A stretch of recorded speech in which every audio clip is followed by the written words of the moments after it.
একটা কথা খুব পরিষ্কার করে বলি, আপনার পাশে যদি আজ কেউ না থাকে তাহলে আপনি একা নন, কারণ আল্লাহ আছেন। আর আল্লাহ থাকলে কেউ আসলে একা থাকে না, শুধু আমরা সেই উপস্থিতিটা ভুলে যাই। জীবনের একটা সময় আসে যখন ফোনের কন্ট্যাক্ট লিস্ট ভরা থাকলেও কথা বলার মতো কাউকে পাওয়া যায় না। তখন মনে হয়, আমি কি এতটাই অপ্রয়োজনীয়? এতদিন যাদের জন্য দৌড়ালাম, আজ তারা কোথায়? এই প্রশ্নগুলোই মানুষকে ভেঙে দেয়।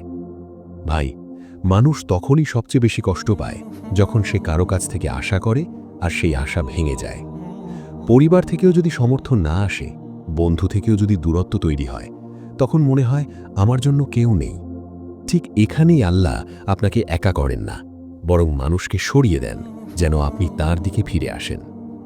একটু ভাবুন, যখন সবাই আপনার পাশে ছিল তখন কি আপনি আল্লাহকে ডেকেছিলেন?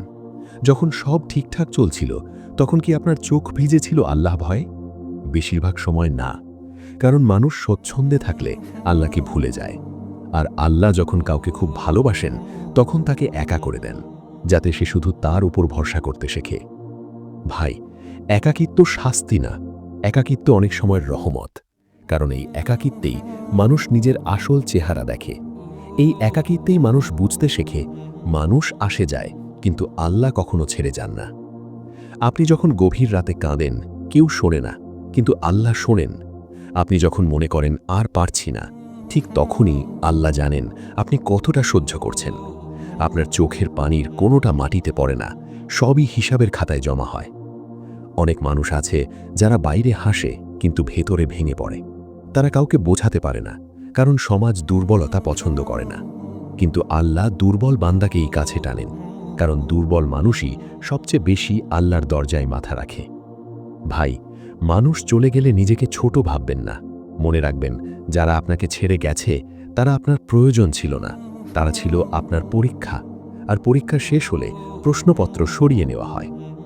একটা জিনিস খেয়াল করবেন, যখন আপনি সবচেয়ে অসহায়, ঠিক তখনই আল্লাহ এমনভাবে সাহায্য করেন যেটা আপনি কল্পনাও করতে পারেন না। হয়তো সাহায্য আসে দোয়ার মাধ্যমে, হয়তো আসে ধৈর্যের মাধ্যমে, হয়তো আসে এমন শক্তি দিয়ে যেটা আপনি নিজেও জানতেন না আপনার ভেতরে আছে। ভাই, আল্লাহ কাউকে ভেঙে দেন না তাকে শেষ করার জন্য, আল্লাহ ভাঙেন নতুন করে গড়ার জন্য। যেমন লোহা আগুনে পুড়ে শক্ত হয়, তেমনি মানুষ কষ্টে পুড়ে পরিণত হয়। আপনি যদি আজ একা থাকেন তাহলে এই সময়টাকে কাজে লাগান। নিজের ঈমান ঠিক করুন, নিজের চরিত্র ঠিক করুন, নিজের সম্পর্কটা আল্লাহর সাথে মজবুত করুন। কারণ মানুষ যখন আবার আসবে তখন তারা আপনাকে নতুন রূপে দেখবে। অনেক সময় আমরা চাই কেউ এসে আমাদের ধরে তুলুক, কিন্তু আল্লাহ চান আপনি নিজে দাঁড়ান তার উপর ভর করে। কারণ আল্লাহ চান আপনাকে শক্ত বানাতে, দুর্বল না। ভাই, নবীদের জীবন দেখুন, তারা সবাই কোনো না কোনো সময় একা ছিলেন। নূহ আলাইহিসসালামকে তার জাত ছেড়ে দিয়েছিল। ইব্রাহিম আলাইহিসসালাম আগুনে একা ছিলেন। মুহাম্মদ সাল্লাল্লাহু আলাইহি ওয়াসাল্লামকে তার নিজের লোকেরা ত্যাগ করেছিল, কিন্তু আল্লাহ ছিলেন। আর আল্লাহ থাকায় তারাই ইতিহাস বদলে দিয়েছেন। আজ যদি আপনি অবহেলিত হন, উপেক্ষিত হন, মনে রাখবেন আল্লাহ আপনাকে লক্ষ্য করছেন। আপনার ধৈর্য, আপনার চুপ করে থাকা, আপনার নিজেকে সামলে নেওয়া, সবই আল্লাহর কাছে মূল্যবান। আপনার পাশে কেউ নেই বলে হতাশ হবেন না, কারণ মানুষ পাশে থাকলে অনেক সময় গর্ব আসে, আর আল্লাহ পাশে থাকলে বিনয় আসে, আর বিনয়ই মানুষকে বাঁচায়। একদিন এই কষ্ট আপনাকে লজ্জা দেবে না, বরং গর্ব দেবে।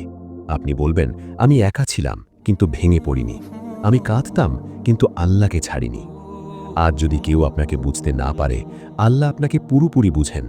আপনার না বলা কষ্ট, না বলা দোয়া, না বলা আর্তনাদ, সবই তার জানা। তাই আজ যদি আপনার পাশে কেউ না থাকে, মাথা নিচু করে শুধু এই কথাটা বলুন, হে আল্লাহ, মানুষ আমাকে ছেড়ে গেছে, কিন্তু তুমি যেন আমাকে কখনো ছেড়ে না যাও। এই বিশ্বাসটাই একজন মানুষকে আবার বাঁচিয়ে তোলে। তো আজকের মতো এখানেই শেষ করছি ভিডিওটা। ভালো লাগলে অন্যদের কাছে শেয়ার করে দেবেন।